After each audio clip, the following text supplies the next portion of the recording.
warm welcome to all of you to Discovery Ride with Rafe Aslam, and I am in Lahore again. Okay, basically ना I've decided कि I'm gonna spend more time in Lahore ताकि लाहौर की जितनी भी जगह हैं उसको तसल्ली से हम एक्सप्लोर करें. So what do I do basically कि हर नई एपिसोड में I go to different places of Lahore to explore them. और अभी मैं मौजूद हूँ मॉल रोड पे और आपको नज़र भी आ रहा होगा कि अच्छा खासा रश है यहाँ पे because this is one of the busiest road of Lahore. अच्छा, एक मॉल रोड और दूसरा जो केनाल रोड है, these are my favourite roads. अच्छा, दोनों रोड्स की ना अपनी ही वाइब है. जैसे केनाल रोड की खासियत है कि जो कि वहाँ पर इतने सारे दरख्त लगे हुए हैं, इतना खूबसूरत व्यू आता है व्हेन यू क्रॉस दैट, और चूँकि साथ में केनाल भी चल रही होती है, इट गिव्स यू वेरी मज़े की vibe actually. So long in that mall road जो है वो भी मेरा एक पसंदीदा रोड है. उसकी एक रीज़न तो ये है because my university was there on the mall road और मैं 5 साल ही रोड से गुजरी हूँ. So this is why I actually have so many memories with this road. और उसके अलावा इसकी खासियत, ये तो वैसे अपना एक पर्सा बता रही हूँ ना, उसके अलावा इसकी खासियत ये है कि एक तो काफ़ी पुरानी रोड है और इसकी भी स्पेशलिटी इस तरह से कि यहाँ पे बहुत सारे दरख्त हैं जो कि बिल्कुल एक अलग सी वाइब देते हैं. और उसके साथ साथ यहाँ पे बहुत सारे इंपॉर्टेंट इंस्टीट्यूट्स हैं. हिस्टोरिकली बात करें, कल्चरली बात करें, फिर एजुकेशनल इंस्टीट्यूट्स की बात करें तो बहुत इंपॉर्टेंट इंस्टीट्यूट्स मौजूद है. जैसे हम अगर केनाल रोड से मॉल रोड पे चढ़ते हैं तो सबसे पहले आपको राइट साइड पे, एक्चुअली राइट साइड पे एजुकेशन कॉलेज मिलता है, फिर उसके बाद जू भी यहीं पे है, फिर उसके बाद कायद-ए-आज़म लाइब्रेरी वो भी यहीं पे मौजूद है, फिर उसके अलावा जो है लॉरेंस गार्डन वो यहाँ पे है. एंड देन अगर हम कंटिन्यू करें तो हमरा आर्ट काउंसिल यहाँ पे है जहाँ बहुत सारे डिफरेंट कह लें कि बहुत सारी चीज़ें, स्किल्स भी सिखाई जा रही होती है. और उस तरह कि जो जितने भी इवेंट्स हैं जैसे कल्चरल इवेंट्स वो भी वहाँ पे हो रहे होते हैं, important cultural events of Lahore. और उसके साथ फिर GPO यहाँ पे है, post office which is the post office actually. और उसके अलावा गवर्नर हाउस यहाँ पे है. And I don't know you guys remember it और नॉट, लेकिन हम लोगों ने FSC में अपने इंग्लिश में एक चैप्टर पढ़ा था विच वॉज ओवरकोड, और जो कि उर्दू में भी था. और उसमें वो चेरिंग क्रॉस की और सारी स्टोरी सुनाता है कि किस तरह से वो चेरिंग क्रॉस से गुजरता है and then he go to the place. तो वो सारा जो है वो एक मेमोरी लिंकअप कर जाती है आपके उस टाइम की. तो चेरिंग क्रॉस भी यहाँ पे मौजूद है. फिर उसके अलावा यहाँ पे पंजाब यूनिवर्सिटी है which is my university actually. और 5 साल मैंने यहाँ पे गुजारे हैं and this is another reason that I love this road. फिर अनारकली बाज़ार जो है वो यहाँ पे है. अलॉन्ग विद दैट यहाँ पे फूड स्ट्रीट जो है वो भी यहाँ पे मौजूद है. अभी एक्चुअली इशारा है, सो जस्ट स्टेइंग हियर. अच्छा, और उसके अलावा यहाँ पे what else is there? Yes, government college जिस यूनिवर्सिटी लाहौर वो भी यहाँ पे मौजूद है. एंड मोस्ट इम्पॉर्टेंटली म्यूजियम भी यहाँ पे मौजूद है. सो इन सब लोकेशंस में से आज I am gonna go to one of the places but I do not know where I am gonna go, लेकिन अभी चल के डिसाइड करती हूँ कि कहाँ जाना है.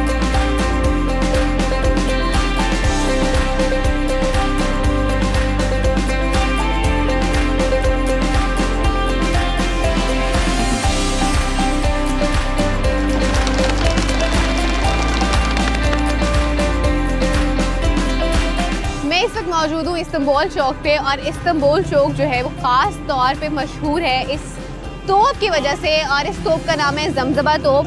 अच्छा, इसको जमजमा तोप क्यों कहा जाता है? पहले मैं आपको जमजमा का थोड़ा सा मतलब बता दूँ. बेसिकली जमजमा जो है एक फ़ारसी ज़ुबान का एक लफ्ज़ है, और जैसे कि जब आग की प्रस्तश कर रहे होते हैं कुछ लोग और उसके साथ कुछ राग लाते हैं, कुछ अल्फाज गुनगुनाते हैं, तो उसको भी जमजमा कहते हैं. और उसके बाद जब नहाते वक्त कुछ अल्फाज गुनगुनाए जाते हैं तो उसको भी जमजमा कहते हैं. और उसके साथ साथ जैसे जब शेर दहाड़ता है तो उसके दहाड़ने की आवाज़ को भी जमजमा कहते हैं. उसको लिंकअप इस तरह से किया जाता है कि जब ये जो तोप है मैदान जंग में जब गोला बरसाती है तो उस टाइम पे जो एक आवाज़ निकलती है उसको लिंकअप किया जाता है इसके नाम से, और उसी पे कह लें कि इसका नाम रखा गया है जमजमा तोप. अच्छा, थोड़ी सी आपको हिस्ट्री के हवाले से बताती हूँ कि इसकी हिस्ट्री क्या है बेसिकली.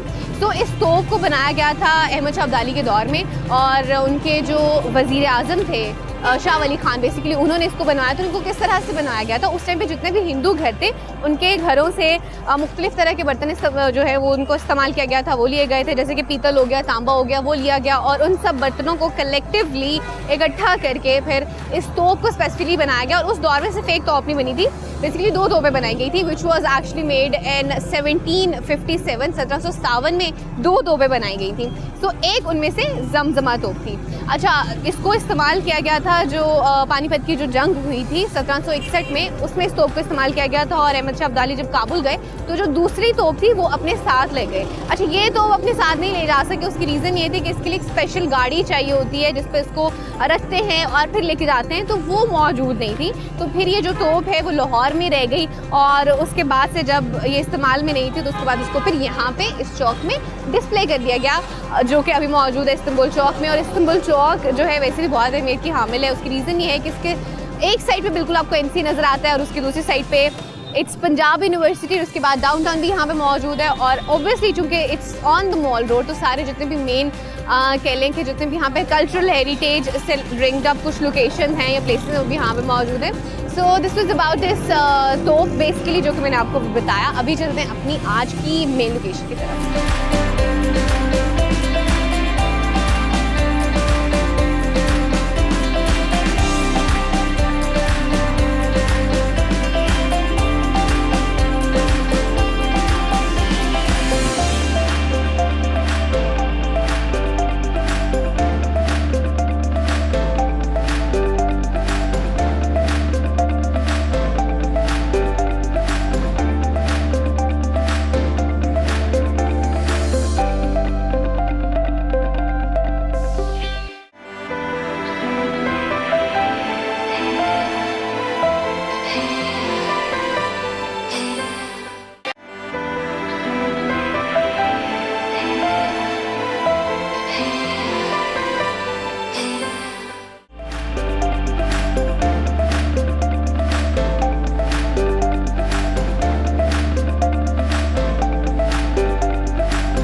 लाहौर म्यूजियम में मौजूद और यहाँ दुनिया के सबसे कीमती और नायाब आसार कदीमा मौजूद हैं। It has the oldest collection of history and civilisation, और यहाँ पे जितनी भी पुरानी तहजीबें हैं उनके नवादात भी मौजूद हैं। It is the collection of Harappa and Mohenjodaro civilization, उसके अलावा गंधारा सिविलाइजेशन के भी यहाँ पे आसार कदीमा के जितने भी नवादात हैं वो यहाँ पे मौजूद है। उसके अलावा सिख हो गया, फिर हिंदू हो गया, फिर उसके अलावा ब्रिटिश इरा के और उसके अलावा मुगल इरा के भी यहाँ पे बहुत सारे नवादात मौजूद हैं। तो अभी अंदर चलते हैं और अंदर चल के म्यूज़ियम को एक्सप्लोर करते हैं।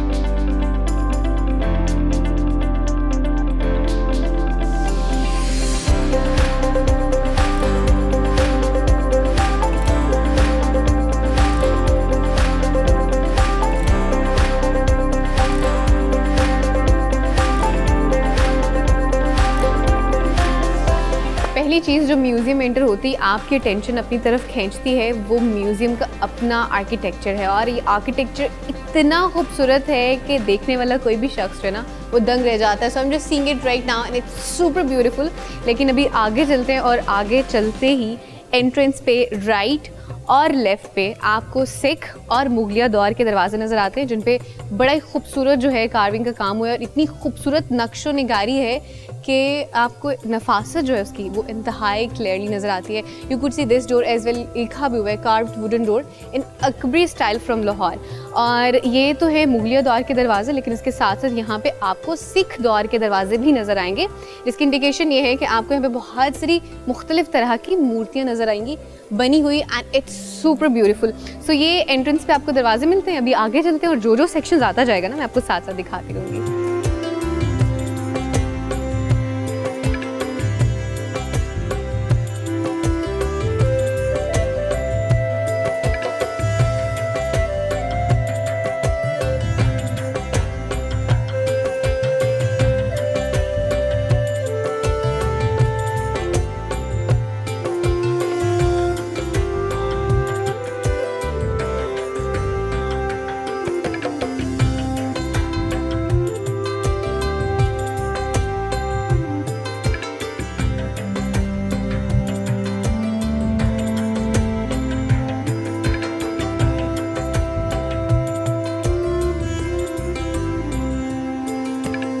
मैं इस वक्त मिनिएचर आर्ट गैलरी में मौजूद हूँ और यहाँ पे मिनी पिक्चर्स जो हैं, बेसिकली मिनी पेंटिंग्स मौजूद हैं and you could see them right here as well. Basically ये जितनी भी यहाँ पे पेंटिंग्स मौजूद हैं ये हिंदू और सिख और मुगलिया जो दौर है उसको रिप्रेजेंट करिए। शुरू में आपको जितने पिक्चर्स नज़र आएंगे हिंदू कल्चर से रेलेवेंट हैं, आपको क्लियरली उनके जितने भी भगवान हैं वो भी यहाँ पे नज़र आ रहे होंगे और उसके साथ साथ उनका किस तरह से कल्चर होता था वो भी यहाँ पे नज़र आएगा। उसके साथ ही मुगलिया जो पिक्चर्स हैं वो शुरू हो जाती हैं पेंटिंग्स और उसको रिप्रेजेंट किया गया कि किस तरह से उनका रहन सहन था, क्या वो लोग किया करते थे। इन पेंटिंग्स से क्लियरली आप गेस कर सकते हैं कि उस दौर में एक्चुअली हुआ क्या करता था। अच्छा, उसके दूसरी साइड पे अगर हम जाएं, इसी हम गैलरी की दूसरी साइड पे जाएं तो हमें वहाँ पे जितने भी सिख हैं उनके जितने भी कह लें कि उनकी पिक्चर्स हैं और पेंटिंग्स हैं वो मिलती है जो कि उनके कल्चर को रिप्रेजेंट कर रहे होते हैं। सो यहाँ पे मिड में आपको कुछ और मुसव्वरी मिलती है और ये बेसिकली उस्ताद साद कैंट की मुसव्वरी है जो कि है सूरह रहमान से रिलेवेंट, जो कि अभी डिस्प्ले की गई है तकरीबन आई गेस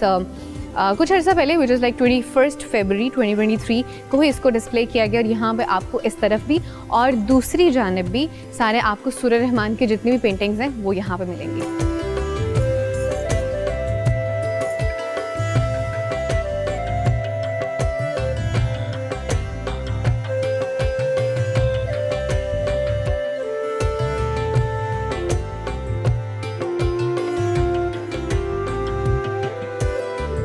मैं इस वक्त कबलिस तारीख और वादी सिंध गैलरी में मौजूद हूँ, which is also being called as pre and proto historic gallery.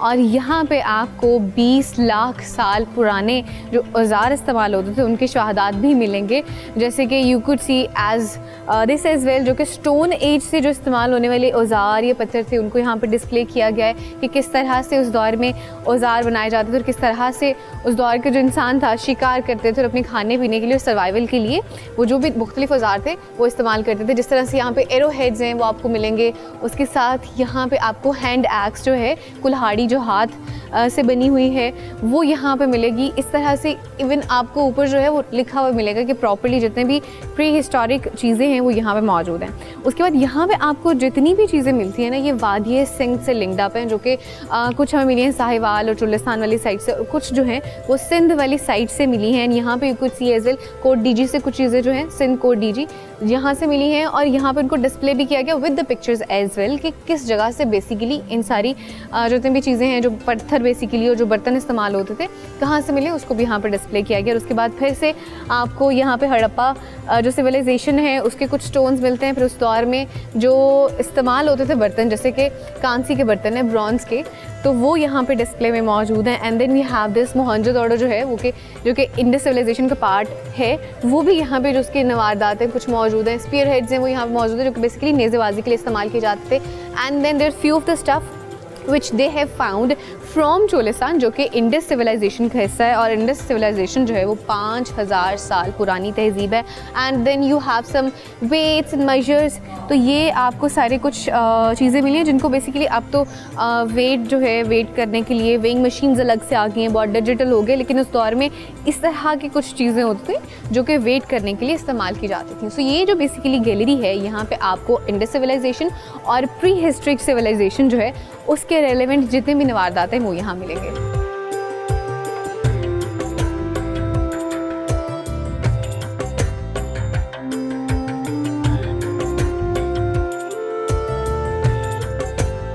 Sikh gallery में मौजूद हूँ और मेरे पीछे आपको सिख ग्रैंड्योर भी नज़र आ रहा होगा। यहाँ पे कुछ पिक्चर्स हैं जो कि महाराजा जो हैं उनकी यहाँ पे डिस्प्लेड हैं, उसके साथ साथ सिख दौर से कुछ रेलेवेंट जो पिक्चर्स हैं वो यहाँ पे डिस्प्ले में मौजूद है। और यहाँ पे आपको बहुत सारी तलवारें जो हैं सिख दौर की नज़र आ रही होंगी। बेसिकली ये जो तलवारें हैं ये जो महाराजा रंजीत सिंह हैं उनसे लेगन अप है और उन्हीं की दरबार की तलवारें यहाँ पर मौजूद हैं। उसके साथ साथ यहाँ पर जो सिख दौर में इस्तेमाल होने वाली महाराजाओं की कुर्सी जो है वो मौजूद है। उसके साथ जो लिबास उस दौर में इस्तेमाल किया जाता था, ख़ास तौर पे जो महाराजा लिबास इस्तेमाल करते थे वो यहाँ पे डिस्प्ले किया गया है। और उसके साथ साथ आगे आपको कुछ पेंटिंग्स नज़र आएंगी और वो पेंटिंग्स जो हैं वो महाराजाओं की हैं, सिख महाराजाओं की, जो कि ओरिजिनल पेंटिंग्स हैं जो यहाँ इस म्यूज़ियम में मौजूद हैं, which you guys could see as well.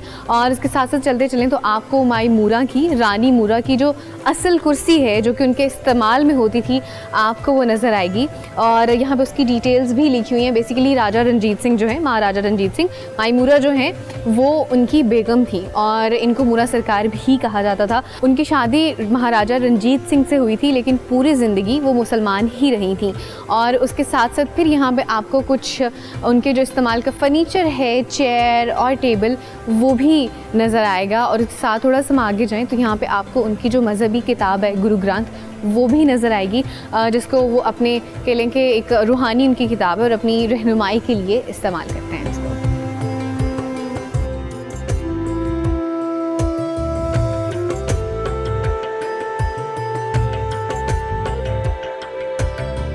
मेरे सिर्फ आपको जो डिस्प्ले में बेसिकली चीज़ें नज़र आ रही हैं, these are actually royal orders, ये शाही फरमान हैं जो कि उस दौर में जारी किए जाते थे, तो उनको भी डिस्प्ले किया गया। और उसके साथ साथ अगर आप देखें तो यहाँ पे आपको जितने भी सिख गुरुज़ उनकी टाइमलाइन मिलेगी।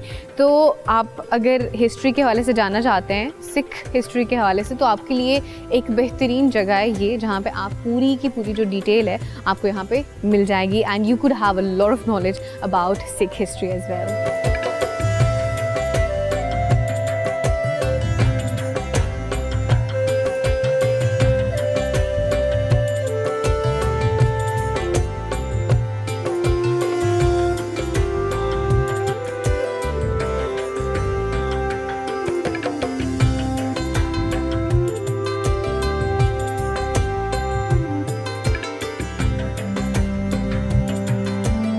मैं इस वक्त इस्लामिक गैलरी में मौजूद हूँ और इस्लामिक गैलरी में वो सारी चीज़ें डिस्प्लेड हैं जब मुसलमानों का दौर हुकूमत था, तो उस दौर में जो भी अशिया उनके इस्तेमाल में थी वो सारी यहाँ पे डिस्प्लेड हैं। और मुग़ल दौर था चूँकि, तो उनके रिलेवेंट जितनी भी चीज़ें हैं that has been displayed over here. And I guess I have crossed something very important which I am gonna go back and show you guys, क्योंकि मैं देख रही थी बहुत खूबसूरत यहाँ पे ज्वेलरी है। यू कुड सी हेयर कि उस दौर में ख़वातीन जो जेवरात इस्तेमाल करती थी वो यहाँ पे मौजूद हैं। और ये इतनी खूबसूरत ज्वेलरी है, इसको ऑक्सीडाइज्ड ज्वेलरी आज के दौर में तो कहा जाता है ना, जिस सीन के इस तरह के जो ज्वेलरी है ना वो अभी भी नहीं मिलती। And this is super super super beautiful jewellery. देख के तो वैसे ही मुझे जो है वो एक I just go into some other time period कि नहीं भाई I need it, but this is super beautiful. You could see यहाँ पे झूमर जो है कुछ उस तरह का पड़ा हुआ है, कांटे हैं वो पड़े हुए हैं। आई गेस बीच में कुछ चीज़ें तो मुझे समझ भी नहीं आ रही डिस्प्ले में कि क्या इस्तेमाल में होती होंगी। वो नेकलेसेस हैं जो ऊपर पड़े हुए हैं, इस तरह की कुछ ज्वेलरी मिलती है, लेकिन not exactly the same. And obviously उस दौर में इस्तेमाल होने वाली ज्वेलरी है, इट्स वेरी मच डिफरेंट। सो ये ज्वेलरी है जो कि उस दौर की ख़वातीन इस्तेमाल करती थी। उसके बाद यहाँ पे कुछ प्लेट्स हैं जो कि अपने डिस्प्ले के लिए वो लोग इस्तेमाल करते थे, वो भी यहाँ पे डिस्प्लेड हैं। फिर उसके अलावा यहाँ पे कुछ जो है वो क्या कहते हैं चाकू मौजूद हैं, वो भी यहाँ पे हैं। उसके बाद फिर यहाँ पे कुछ और चीज़ें हैं, उनके खाने पीने के लिए जो बर्तन इस्तेमाल होते थे वो भी यहाँ पे डिस्प्ले में हैं। फिर उसके साथ साथ अगर हम नेक्स्ट में चले तो यहाँ पे उनकी तलवारें जो हैं वो डिस्प्ले में हैं, खंजर हैं वो डिस्प्ले में हैं। I guess is in the middle is something जो कि उस दौर में लड़ाई के लिए जो प्रोटेक्शन के लिए आप इस्तेमाल करते थे ना वॉरियर्स, वो है मौजूद मिड में and on the side as well. And we got something really cool here. अच्छा ये this is actually warrior outfit जो कि उस दौर में इस्तेमाल होता था। एंड यू कुड सी कि how strong and how protective it is, कि इससे तो कोई भी आई डोंट थिंक सो कि कोई ज़ख्मी होता होगा या कुछ, because this is super cool outfit.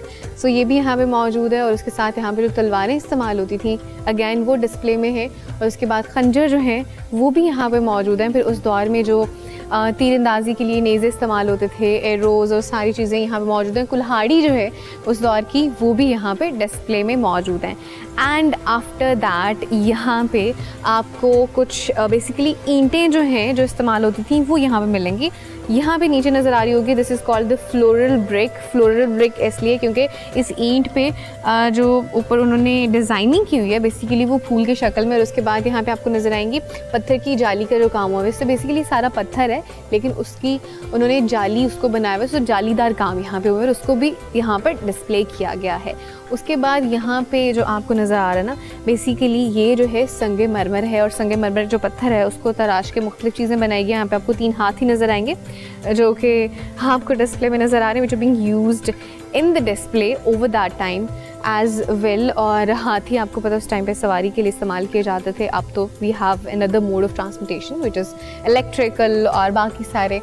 And यहाँ पे भी आपको कुछ और चीज़ें मिलेंगी जो कि उनके उस टाइम पे डिस्प्ले के लिए इस्तेमाल होती थी। यहाँ पे उसके साथ साथ आपको कुछ पत्थर मिलेंगे which is very like I guess precious stones which you guys could see over here as well. और उसके साथ अगर हम आगे चलें तो यहाँ पे कुछ इस तरह की प्लेट्स मौजूद हैं जिनके ऊपर डिज़ाइनिंग हुई हुई है विच एक्चुअली शोज़ कि इस तरह के डिज़ाइन मुगलिया दौर में और इस्लामिक दौर में इस तरह के डिज़ाइंस जो हैं वो चला करते थे। उसके साथ साथ यहाँ पे भी कुछ पत्थर मौजूद हैं जिन पे एक्चुअली इन्होंने रोगन का काम किया हुआ, पेंट किया हुआ। If you see this is like the blue work which you guys could see these days, blue pottery की शक्ल में आपको नज़र आता होगा। और ये जो काम है आज के दौर में भी चलता है। आप ये देखें कि हमारा कितना पुराना कल्चर है कि तब से लेके अब तक ये काम हालांकि ये मुगलिया दौर का है, लेकिन still it's in fashion in this era as well. और उसके बाद नेक्स्ट आपको उस दौर में जो बर्तन इस्तेमाल होते थे वो मिलेंगे। यहाँ पर डिस्प्ले में आप देख सकते हैं कि कुछ कप मौजूद है और उसके ऊपर कोई बर्ड बना हुआ है उसके हैंडल पे, और इसके साथ कुछ टी पॉट्स मौजूद है। इतना खूबसूरत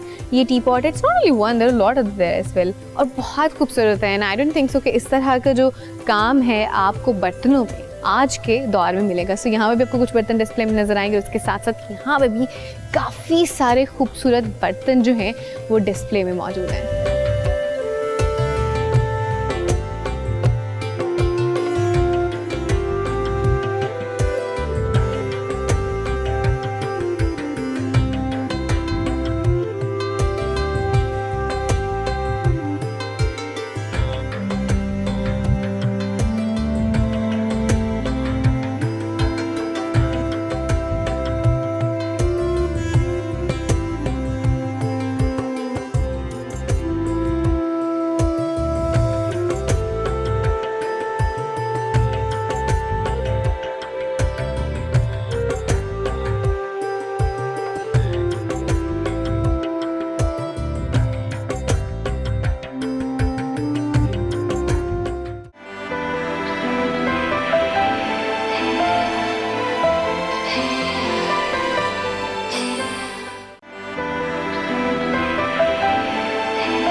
इस्लामिक गैलरी में आपको मुगलिया दौर में इस्तेमाल होने वाले जितने भी म्यूज़िकल इंस्ट्रूमेंट्स थे वो भी डिस्प्ले में मिलेंगे। As in you could see this instrument, देखने से ये ऐसे लग रहा है कि जैसे बहुत बड़ा गिटार है, वो भी है। और उसके साथ इस तरह से सागर वीणा जो कि एक इंस्ट्रूमेंट है बिल्कुल उसके जैसा भी लग रहा है। उसके अलावा कुछ और छोटे छोटे इंस्ट्रूमेंट्स पड़े हुए, some of them are looking like रबाब।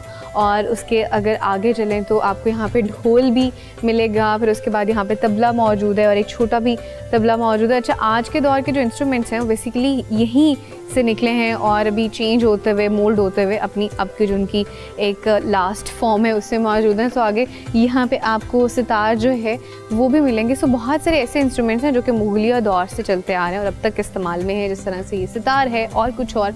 सो यहाँ पे बेसिकली जो वुडन वर्क है कार्विंग का, आपको वो डिस्प्ले में मिलेगा कि उस दौर में किस तरह से दरवाज़ों पे और लकड़ी पे काम किया जाता था। यहाँ पे भी उसी तरह का काम जो है आपको डिस्प्ले में मिलेगा इस पूरी वॉल पे एक्चुअली। और हम अगर आगे चल के देखें तो वहाँ पे बहुत सारे मलबूसात जो हैं वो मौजूद हैं, लिबास उस दौर के मौजूद हैं जो कि मुगलिया जो हमारे थे, मुगलिया दौर के हमारे जो लोग थे वो इस्तेमाल करते थे, वो भी वहाँ पे डिस्प्ले में है इसी इस्लामिक गैलरी में।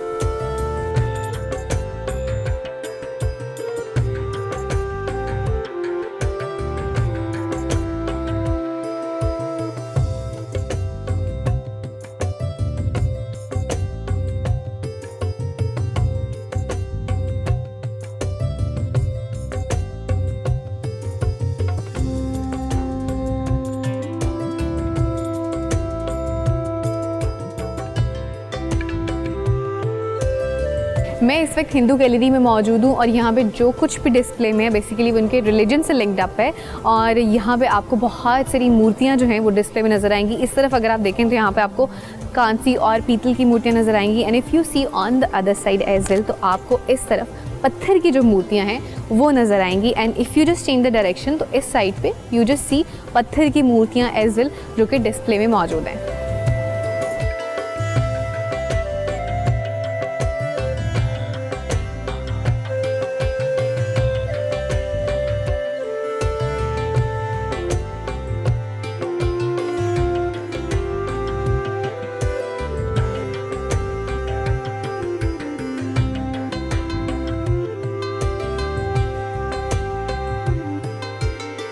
अभी मैंने आपको हिंदू गैलरी दिखाई और हिंदू गैलरी के साथ ही बिल्कुल बुद्धिस्ट और जैन गैलरी मौजूद है जहाँ पे आपको जैन मज़हब से रिलेवेंट भी जितने भी उनके बुत हैं वो मिलेंगे और इसके साथ साथ बुद्धिज़्म से रिलेवेंट भी जितने यहाँ पे आपको मूर्तियाँ हैं वो यहाँ पे डिस्प्ले में मिलेंगी।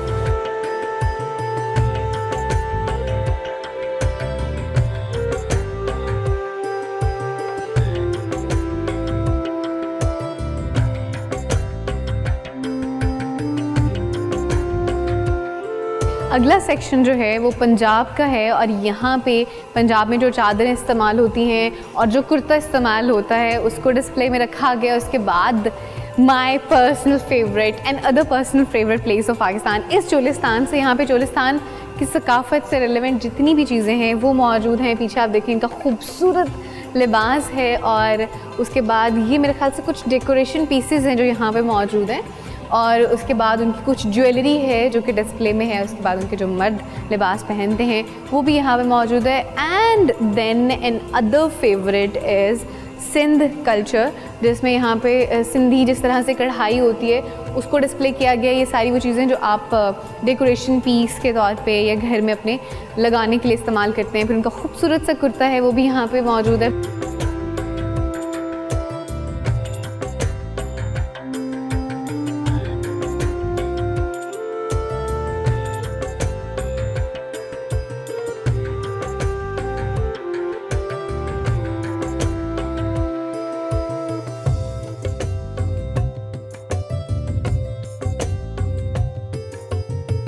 I am in the textile gallery right now और ये गैलरी अभी नई ही बनी है but this gallery is another one of my favourite galleries क्योंकि यहाँ पे पाकिस्तान में जितना भी टेक्सटाइल का काम होता है उसको डिस्प्ले किया गया और मज़े की चीज़ ये पूरा एक पाकिस्तान का मैप बनाया गया और पाकिस्तान के किस किस हिस्से में कौन कौन सा काम होता है उसको जो है वो बताया गया एरिया वाइज। जैसे सिंध का एरिया है तो सिंध में रल्ली बनती है, फिर ये बलूचिस्तान का कुछ एरिया जहाँ पे इस तरह की रल्ली बनती है, फिर उसके अलावा जो है ये बलूचिस्तान का कुछ एरिया जहाँ पे क्रॉस स्टिच है, फिर ये बलोची टांका यहाँ पे इस जगह में बनता है, फिर उसके अलावा बीड वर्क जो है KPK का जो ये वाला एरिया है वहाँ पे होता है और फुलकरी का काम पंजाब के बेसिकली इस एरिया में होता है और जंजीर टांका जो है वो इस एरिया में विच इज़ एक्चुअली कश्मीर का पार्ट यहाँ पे होता है। तो this is one of my favourite maps. किसी ने भी अगर समझना हो कि पाकिस्तान के किस इलाके में कौन सा काम होता है तो इस मैप से आसानी से आप समझ सकते हैं। तो सबसे पहले जो है यहाँ पे रल्ली का काम डिस्प्ले में किया गया। अच्छा, रल्ली जो है बेसिकली सिंध के एरिया में है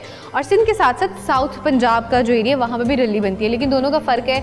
जो साउथ पंजाब में होती है वो थोड़ी सी डिफरेंट होती है जो आपको चोलिस्तान वाली साइड पर मिलती है, और जो सिंध में रल्ली बनती है उसका डिज़ाइन थोड़ा सा मुख्तलिफ होता है। और उसके आगे देखें तो ये वीविंग है, बुनाई का काम है और ये जो है बेसिकली एक कॉटन से बनता है। पहले जो कपास होती है उसको निकाला जाता है, उससे फिर धागा बनता है और धागे से फिर इस तरह के जो है चादरें भी बनाई जाती हैं। इससे बिस्तर जो है ऊपर लेने के लिए वो भी बनाए जाते हैं। और उसके बाद you can see basically tie and dye का काम है। ये जो आपको जितना नज़र आ रहा होगा ना, आप यहाँ पे एक लहंगा सा बना हुआ है, यहाँ पे भी आप देख सकते हैं कि इसमें डाई एंड डाई काम हुआ हुआ है।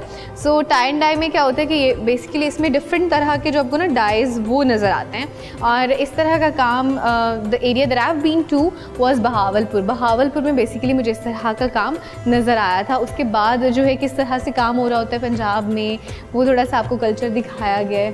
ये देखें किस तरह से ये फैमिली का एक जो कल्चर है उसको डिस्प्ले किया गया। उसके बाद ट्रेडिशनल ड्रेसेस जो हैं, जो कि मैंने आपको पाकिस्तान के जो कल्चरल एरिया है दूसरे वाला वहाँ पर भी दिखाए थे, कुछ यहाँ पर डिस्प्ले किए गए हैं। उसके बाद एम्ब्रॉयडरी का काम जो है वो भी डिस्प्ले में है। ये ब्लॉक प्रिंटिंग का काम है जो कि पाकिस्तान में होता है, बहुत खूबसूरत काम है ये भी। और यहाँ पे आपको मुख्तलिफ तरह के जो प्रिंटिंग का काम है वो मिलेगा। यहाँ पे डिफरेंट प्रिंट्स हैं।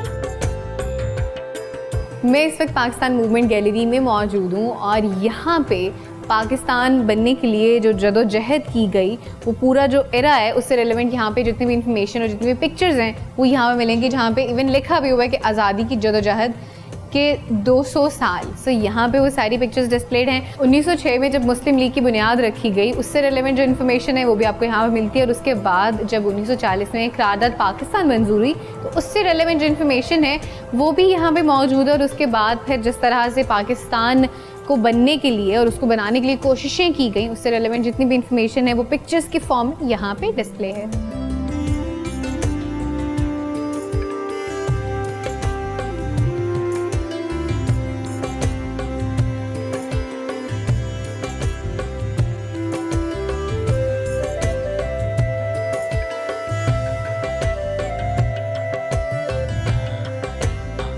मैं इस वक्त कॉइन गैलरी में मौजूद हूँ और यहाँ पे तकरीबन 45,000 के करीब कॉइन्स मौजूद हैं। और ये जितने भी कॉइन्स हैं ये मुख्तलिफ हुक्मरानों के जो द्वार थे उनकी अक्कासी करते हैं।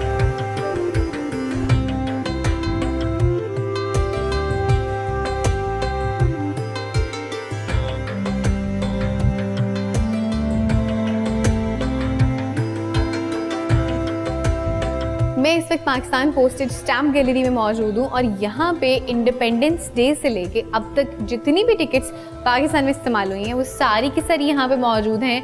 और हर जो टिकट है उसकी एक अपनी कहानी होती है और हर जो टिकट है बेसिकली किसी भी कौम या किसी भी कंट्री का जो एक कल्चर होता है और जो उसकी हिस्ट्री होता है उसको बेसिकली रिप्रेजेंट करी होती है।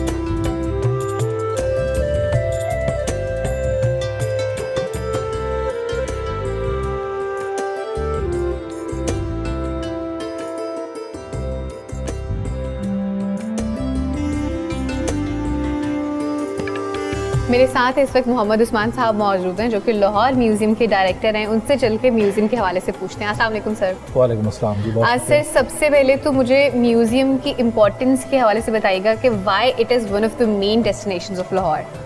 जी, लाहौर अजायब घर आपके इल्म में है कि ये आज से तकरीबन 125 साल पहले बना था और ये नॉर्थ वेस्टर्न इंडिया जो अब पाकिस्तान का खित्ता है इसका सबसे पुराना म्यूज़ियम है।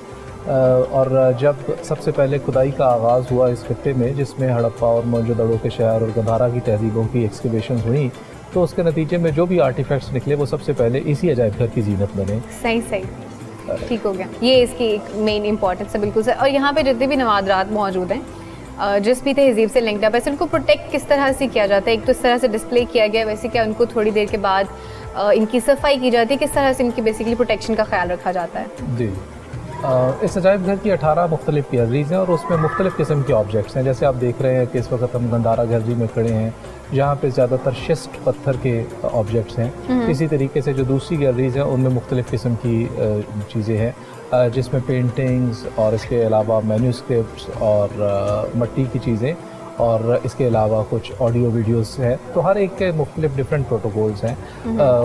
पत्थर की जो चीज़ें हैं उनको पीरियोडिक उनकी सफाई की जाती है। सही। ऐसे ही जो मैन्यूस्क्रिप्ट्स हैं उनकी पीरियोडिक रेस्टोरेशन का काम और तस्वीरों की पीरियोडिक रेस्टोरेशन का काम होता है। जैसे मिसाल के तौर पे अभी मैं आपको मिसाल दे सकता हूँ कि सादिक़ैन का एक बहुत शोहरा आफाक म्यूरल जो उन्होंने लाहौर अजायब घर की छत के लिए पेंट किया था। सही। वो तकरीबन 50 फुट तवील और 20 फुट चौड़ा था। अभी हमने हाल ही में उसकी रेस्टोरेशन का काम एक बहुत बड़ा हिस्सा उसका मुकम्मल किया है जिसमें 48 में से 40 टुकड़े उसके मुकम्मल हो गए हैं और इस वक्त उसकी नुमाइश चल रही है। और जो ही इसकी नुमाइश हम मुकम्मल होगी तो हम ये 40 टुकड़े दोबारा छत Display पे जो है। लगा देंगे। सही ठीक है, वापस छत पे लग जाएंगे, सही हो गया।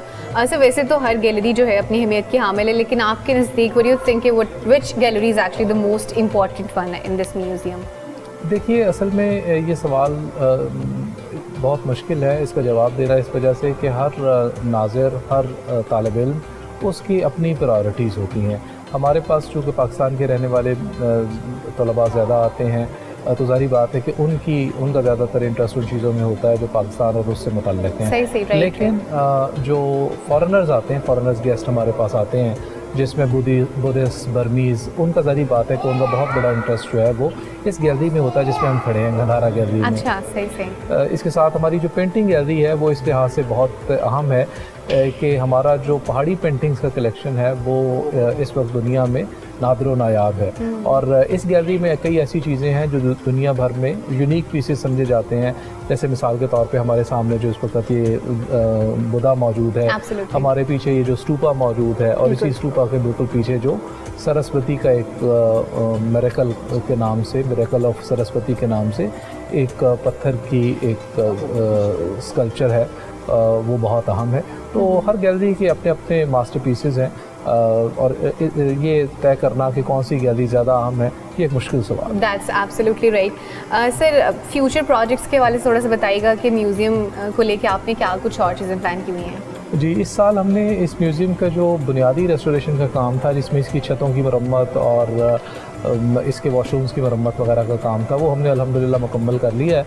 अब अगले साल हम इसकी मज़ीद 6 मुख्तलिफ़ तरक्याती स्कीमें लेके आ रहे हैं, जिसमें बुनियादी तौर पे हम इसकी जो बेसिक रेस्टोरेशन है ना उसका काम करेंगे, और उसके साथ साथ इसकी आम तलबा की हद तक इसकी आउटरीच के प्रोग्राम को लेके एक स्कीम बनाने जा रहे हैं।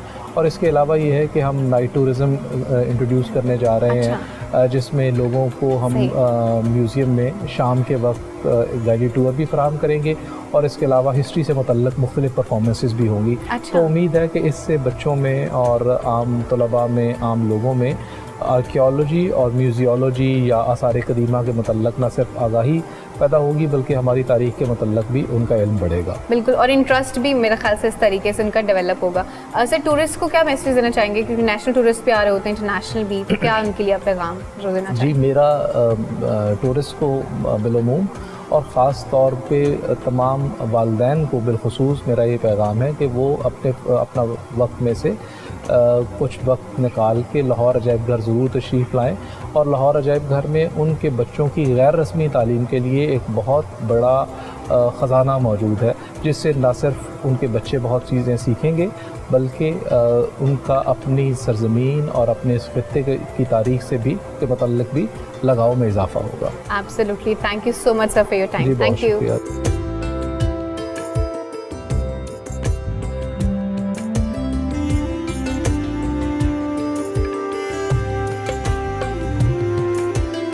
ये था लाहौर म्यूज़ियम जो कि मैंने आपको दिखाया, जो कि जनूबी एशिया का अहम तरीन म्यूज़ियम है और बरे-सगीर का मरकज़ी म्यूज़ियम भी कहलाता है।